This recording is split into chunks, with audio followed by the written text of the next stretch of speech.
Hello बच्चों, चलिए प्रश्न देखते हैं।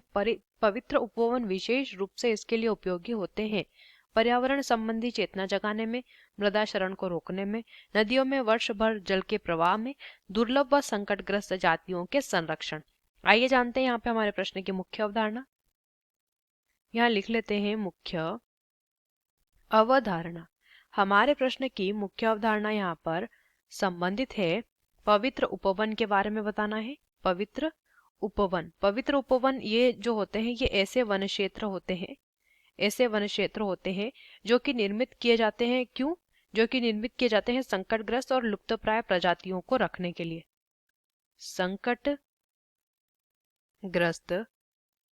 व लुप्तप्राय यानी विलुप्त होने वाली प्रजाति को रखने के लिए या उनके संरक्षण के लिए।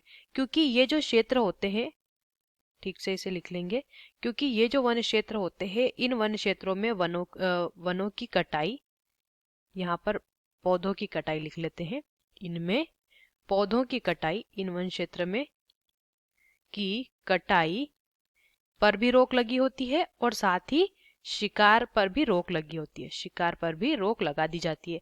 तो इस प्रकार से ये क्षेत्र पादप की जो संकटग्रस्त प्रजातियां उनके लिए और जंतुओं की जो संकटग्रस्त प्रजातियां हैं दोनों को ही एक सुरक्षित आवास प्रदान करती है। दोनों प्रकार के प्राणियों को एक सुरक्षित आवास यहाँ पे मिलता है। तो ये जो संकटग्रस्त और दुर्लभ जातियां होती है पौधे और जंतु की, इनका संरक्षण यहाँ पे होता है।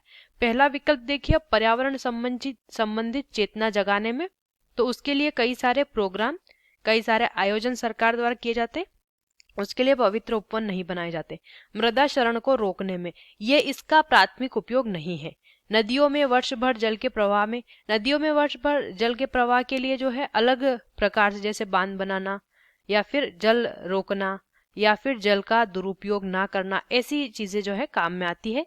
ये जो पवित्र उपवन बनाने का यहाँ पर उपयोग होता है वो ये कि दुर्लभ व संकटग्रस्त जातियों का संरक्षण इसमें किया जाता है। विकल्प डी हमारे प्रश्न का सही उत्तर हो जाएगा। आशा करते हैं आपको इस प्रश्न का उत्तर समझ आया होगा। धन्यवाद।